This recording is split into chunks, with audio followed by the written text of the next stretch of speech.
내일 모레죠. 5일, 오늘이 3일이니까 내일 모레 5일 화요일이 경칩입니다. 경칩. 요즘에는 뭐 거의 많이 안 쓰는 말입니다만은 옛날에는 우수경칩, 그래서 우수경칩이 지나면 완연한 봄이 됐다, 그렇게 얘기를 했습니다. 경칩이라고 하는 것은 무슨 말인가 하면 개구리가 알에서 깨어나서 활동을 시작한다 하는 그런 날입니다. 글쎄요, 실제로 개구리가 밖에 돌아다니는지 제가 보지는 못했습니다만은 이제 그런 때가 됐다는 말이죠. 개구리 몸 아시잖아요. 털도 하나도 없습니다. 동물들이 털이 달리 많이 난 것은 추위를 잘 견디라고 그렇게 털이 나는 거거든요. 근데 개구리는 털도 없습니다. 그러니까 굉장히 추울 거 아니에요. 근데 그 털도 없는 개구리가 밖에 나와서 돌아다닐 정도니까 이제 완전히 봄이 됐다 하는 그런 뜻일 겁니다. 지금이 3월이지만 어제도 꽤 추웠지 않습니까? 혹시 3월이지만 2월보다 더 추운 날이 있을지도 모르겠습니다. 그렇지만 3월이기 때문에 더 훈훈함을 느낄 수 있습니다. 지난 주일날 우리가 진급 축하를 했습니다마는 각급 학교에 입학하는 새내기들 지금 가슴이 벅차고 희망이 솟구치고 기대가 넘치는 그런 때 아닙니까? 그처럼 여러분도 설렘과 기대와 희망을 하늘음 안고 3월을 시작하시기를 주님의 이름으로 기원합니다. 이렇게 만물이 생동하는 3월을 맞이하고 있지만 세상에는 좋은 소식만 있는 것은 아닙니다. 벌써 꽤 오래된 이야기입니다만은 한 10년쯤 전 2월 어느 날에 서울 송파구 석촌동에서 안타까운 일이 벌어졌습니다. 요즘도 가끔 이런 뉴스가 나옵니다만은 송파구가 어디냐 하면 롯데월드가 있는 그 동네입니다. 그때 거기서 무슨 일이 있었는가 하면 60대 어머니 박아무개 씨와 30대 두 딸이 생활고를 견디다 못해서 스스로 목숨을 끊었습니다. 이분들은 단독주택 반지하층 작은 방 2개와 화장실이 딸린 10평짜리 33제곱미터 10평짜리 집에 세들어 살고 있었는데요. 경찰이 신고를 받고 가보니까 창문들은 모두 청테이프로 봉해져 있었고 방문은 침대로 막아놓은 상태였습니다. 그리고 그 안에서 이 세 사람과 어머니와 딸들과 고양이까지 숨져 있었습니다. 번개탄재가 남아있는 것을 보니까 아마도 번개탄을 피워놓고 다 함께 목숨을 끊은 게 아닌가 그렇게 추정이 되죠. 박씨 아주머니의 남편은 10년 전에 방광염으로 세상을 떠났고 그 뒤로 살림살이는 급격히 어려워졌습니다. 두 딸은 카드빚 때문에 채무불이행자, 신용불량자라고 하죠. 채무불이행자가 돼서 있었고 거기다가 큰딸은 고혈압과 당뇨를 앓고 있어서 몸이 좋지 않았습니다. 돈이 없으니까 치료인들 제대로 받았겠습니까? 병을 키워가고 있었겠죠. 식구들의 생계는 박씨 아주머니가 혼자 식당 일을 하면서 근근히 이어갔지만 이분이 한 달쯤 전에 넘어져서 다치는 바람에 그마저도 그만둬야 했다고 합니다.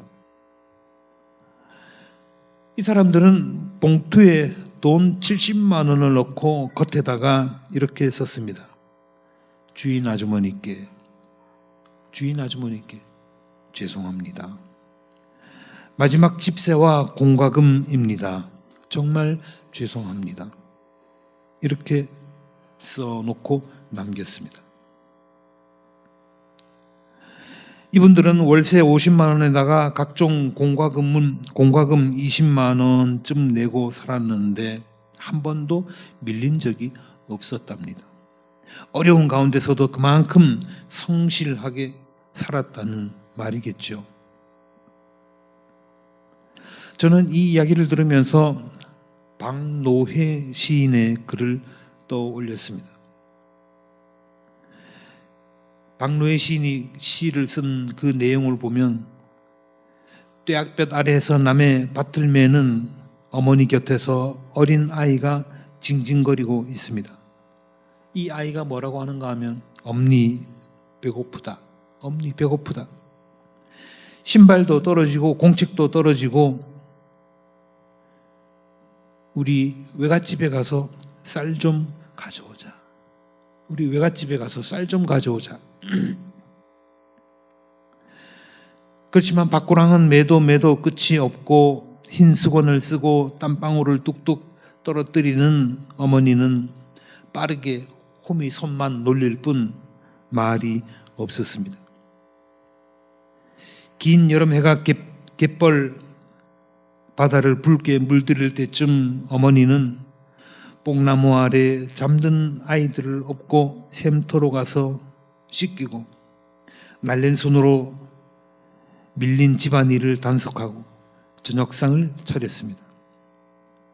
정신없이 밥을 먹는 아이들에게 어머니는 자신의 밥을 덜어주면서 조용조용하게 그러나 단단하게 이런 얘기를 했습니다. 어머니가 뭐라고 했는가 하면 평아, 이름이 평이었던가 보죠. 평아, 다시는 남의 쌀 가져오자는 말 꺼내지 말거라. 의지하지 말아야 할 것에 의지하지 말아야 한다. 의지하면 원망이 생기고 속이 물렁물렁해져 사람 버리는 법이다. 사지육신성하고 앞날이 창창한 사내가 자기 할 일을 버려두고 의지할 곳부터 찾는 것은 부끄러운 일이다. 하느님께만 의지하고 너 자신에게만 의지해라. 이렇게 얘기를 했다는 내용이 박노해 시인의 의지하지 마라 라고 하는 제목의 시에 담긴 내용입니다. 다시는 남의 집에 남의 집에 가서 쌀 가져오자는 말 하지 마라. 사람이 힘들면 기대고 싶은 것이 어쩌면 당연한 일인지 모릅니다. 살림이 어려워지면 도움을 청할 만한 사람을 찾게 되지요. 뭔가 일이 잘 안 풀리면 토정비결이라도 보고 싶어집니다. 어두운 인생길이 계속되면 묘자리라도 점검해보고 싶어집니다. 정말 힘겨울 때 남에게 도움을 요청하는 일도 필요하죠. 이거 해야 됩니다. 손 내밀 때는 내밀 줄도 알아야 된다는 얘기예요. 요행을 바라는 마음이 생기는 것도 이해할 수 있습니다. 내가 로또만 당첨돼봐라. 다 해결될 거야. 충분히 이해합니다. 그러나 우리가 이때 조심해야 됩니다. 이 아이의 어머니의 말처럼 아무에게나 의지하지 말고 오직 하나님에게만 의지하면서 살아야 한다는 거예요. 이게 무슨 말이냐 하면 두 손 놓고 엎드려서 기도만 하고 있으라는 게 아닙니다. 내가 지금 어려우니까 내가 지금 궁핍한 상태에 처해 있으니까 엎드려서 기도만 하고 앉아있으면 해결이 되나요? 뭐 갑자기 하늘에서 돈 봉투가 떨어질 일도 없으라는 법은 없지만 그게 일상적인 일은 아니잖아요.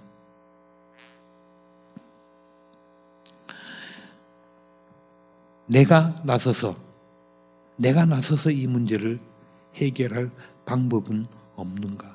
먼저 찾아보라는 겁니다. 진인사대천명이라고 하죠. 진인사대천명. 사람이 할 일을 다 하고 하늘의 명을 기다린다.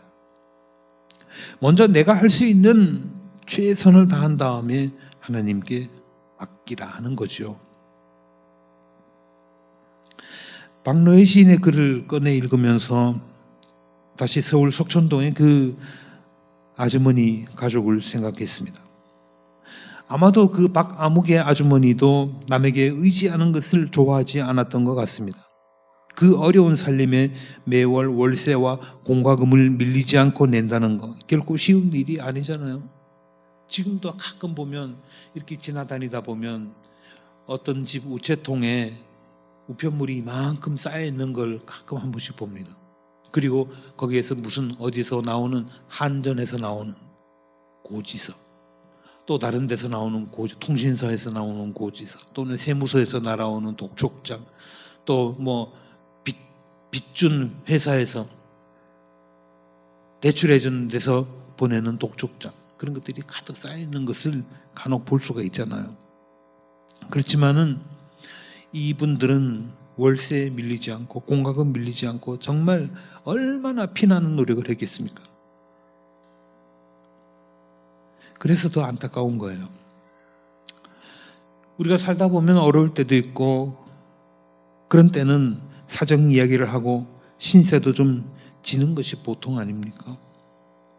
근데 그걸 감당할 힘이 안 되니까 남에게 피해를 주기 싫어서 이런 극단적인 행동을 한 거겠죠. 또 그 주인 아주머니, 이분들에게 세를 준 그 주인 아주머니는 얼마나 가슴을 졸이겠습니까? 내가 돈 때문에 혹시 이 모녀들을 괴롭힌 일은 없는가? 돌아보면서 말이죠. 자, 어쨌든 우리나라의 사회 안전망이 이렇게 허술한가 싶어서 찾아봤습니다. 이분들 같으면 열심히 건강할 때는 식당에서라도 열심히 일을 해서 먹고 살았잖아요. 근데 이 혼자 일해서 딸들을 먹여 살렸는데 그 혼자 일하던 아주머니가 넘어져서 몸을 움직일 수 없으니까 이게 꼼짝달싹 할 수 없는 궁지에 몰린 거 아닙니까? 그래서 제가 찾아봤더니 이런 내용이 나왔습니다.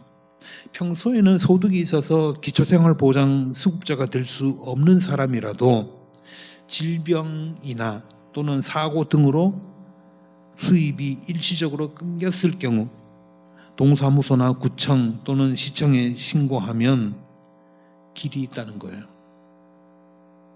긴급복지제도라고 하는 것이 있어서 최대 3개월까지 주거비 지원해 주고요. 또 의료비, 급여 뭐 이런 것들을 제공하는데 뭐 지금은 많이 달라졌을 수 있겠습니다만 그 당시에 월 한 100만 원 정도는 받을 수 있는 길이 있었다는 겁니다. 주변 사람들이 그런 얘기를 좀 해줬더라면, 그리고 좀 더 적극적으로 그분들의 문제를 함께 걱정했더라면 이런 비극은 일어나지 않았을지도 모릅니다. 요즘은 돈만 자본인 세상이 아니고 지식도 자본이고요, 체력도 자본이고요, 인맥도 자본이고요. 그런 자본들이 힘을 발휘를 합니다.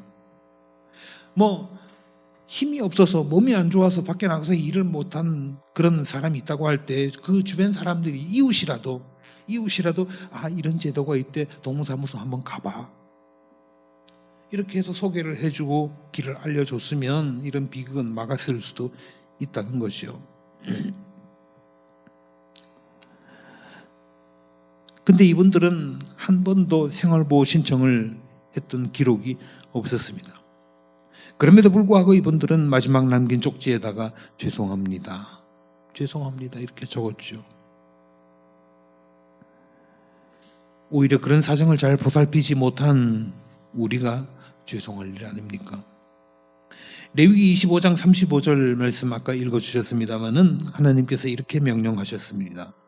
너희 동족 가운데 아주 가난해서 도저히 자기 힘만으로는 살아갈 수 없는 사람이 너희의 곁에 살면 너희는 그를 돌보아 주어야 한다.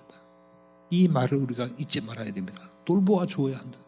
내가 돈이 있어서 돈을 도와주지는 못할지언정 정보라도 제공해주고 마음이라도 함께 해주고 함께 갈 수 있는 길이라도 찾아봐 주는 그런 일이 필요하다는 겁니다. 그게 돌보아 주어야 한다, 이 명령이에요. 너희는 그를 나그네나 임시 거주자처럼 너희와 함께 살도록 하여야 한다. 너희와 함께 살도록 하여야 한다. 죽도록 내버려주면 안 된다는 거예요. 여기서 못 살고 딴 데로 내팽개치도록 그렇게 해서는 안 된다는 겁니다. 이렇게 주변에 가난한 사람들이 있으면 우리가 돌보아 주어야 한다. 이거 중요한 말씀입니다. 근데 사실 이게 최종 목표는 아닙니다. 이게 최종 목표는 아니에요. 신명기 15장 4절에 보니까 이런 말씀이 있습니다. 당신들 가운데에 가난한 사람이 없게 하십시오. 이게 하나님께서 이스라엘 백성에게 모세에게 명령한 거예요. 당신들 가운데 가난한 사람이 없게 하십시오. 혼자서 복받고 혼자서 재물을 많이 모으고 떵떵거리며 살려고 생각하지 말고 당신들 가운데 가난한 사람이 없게 하십시오. 그러면 주 당신들의 하나님이 당신들에게 유산으로 주어 차지하게 하시는 땅에서 당신들이 참으로 복을 받을 것입니다. 이렇게 말했습니다. 너희 가운데 가난한 사람이 없게 하라. 이거 어떻게 하면 됩니까? 참 힘든 과제이지만 어떻게든 풀어내야 하는 숙제입니다. 자, 오늘 말씀의 주제는 두 가지입니다. 첫째는 내가 가난하면 어떻게 해야 하는가? 내가 가난하면 어떻게 해야 하는가? 둘째는 주변에 가난한 사람이 있으면 어떻게 해야 하는가? 이 두 가지입니다. 자, 먼저 내가 가난할 때 어떻게 해야 되겠습니까? 어떻게 해서든 거기에서 벗어나려고 애써야 합니다. 쉽게 포기하거나 쉽게 분노하거나 그러지 말고 길은 있다는 거예요. 어떻게 여기서 헤쳐나갈 수 있을까? 찾아보면 길이 있습니다. 누구한테 의지하려고 하기보다는 우선 내 힘으로 해결할 방법이 없는가 찾아야 합니다. 방법을 찾았다면 열심히 기도하면서 실천하면 되지요. 세상에 죽으라는 법 없습니다. 아무리 내가 궁지에 몰린 것 같아도요. 아무리 내가 끝까지 구렁텅이에 빠진 것 같아도요. 죽으라는 법 없습니다. 열심히 노력하다 보면 길이 열립니다. 세상에 사람들만 살고 있다면 안 될지 모르지만 우리에게는 하나님이 살아 계시지 않습니까? 하나님께서 반드시 해결해 주실 것입니다. 그 다음 우리 주변에 가난한 사람들 문제, 이건 또 어떻게 해야 할 것인가? 근데 그거는 개인이 어떻게 해서 해결되기 참 어렵습니다. 몇몇 사람이 불우이웃 돕기를 열심히 한다고 해결되지도 않습니다. 이거는 제도를 바꿔야 돼요. 일각에서는 지금 공무원 많다고 공무원 수 줄여야 된다고 그런 소리를 합니다. 근데 제가 보기에는 아니에요. 오히려 복지 공무원은 더 뽑아야 합니다. 구석구석 살펴서 이렇게 불행하게 사는 사람들을 더 적극적으로 찾아내야 합니다. 물론 공무원들 밥 먹고 탱자 놀고 앉는 거 참 꼴보기 싫죠. 그거는 그 안에서 혁신을 하고 제도를 바꾸고 방법을 만들어서 열심히 일하도록 만들어야 되고요. 어쨌든 가난한 사람들을 찾아내는 거, 어려운 사람들을 발견해내는 거, 이거는 나라에서 더 마음을 써야 한다는 겁니다. 그래서 확실한 사회 안전망을 구축하는 것, 이것이 성경 말씀을 실천하는 일입니다. 그게 하나님의 자녀로서 우리의 임무입니다. 저는 수십억씩 수백억씩 들여가면서 공공건물을 마구 지어대는 것을 보면 정말 가슴이 아픕니다. 저거 저렇게 호화롭게 짓지 않아도, 저거 저렇게 의리의리하게 짓지 않아도 뭐 일하는데 아무 지장 없을 수도 있는데, 그거 하나만 저렇게 해도 수천 명, 수만 명의 목숨을 구할 수 있는데 저런 데다가 돈을 저렇게 쓰는가 하는 생각 때문입니다. 건물보다, 시설보다 사람이 더 중요하지 않습니까? 겉으로 보기에는 멀쩡해도 정말 속으로는 남모를 병이 들었다든지 정말 실직을 했다든지 몸이 아프다든지 해서 어려움을 겪고 있는 사람들이 우리 주변에 얼마든지 있을 수 있습니다. 그거 더 적극적으로 찾아내야 된다는 얘기예요.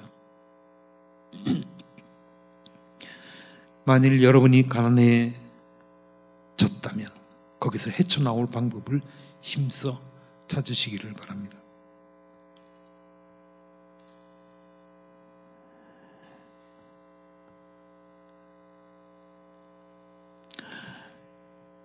그리고 이웃이나 친척 중에 가난한 사람들이 있으면 어떻게 하면 그걸 해결할 수 있을까? 어떻게 하면 긴급 구조할 수 있을까? 방법을 찾아보시기 바랍니다. 어쨌든 우리는 우리 사회의 가난 문제를 해결하기 위해서 전심전력을 다해 기도해야 합니다. 그래서 우리가 함께 기뻐하는, 나만 기뻐하는 것이 아니라 우리 몇 사람만 기뻐하는 것이 아니라 우리가 다 함께 기뻐하는 세상이 되기를 주님의 이름으로 축원합니다.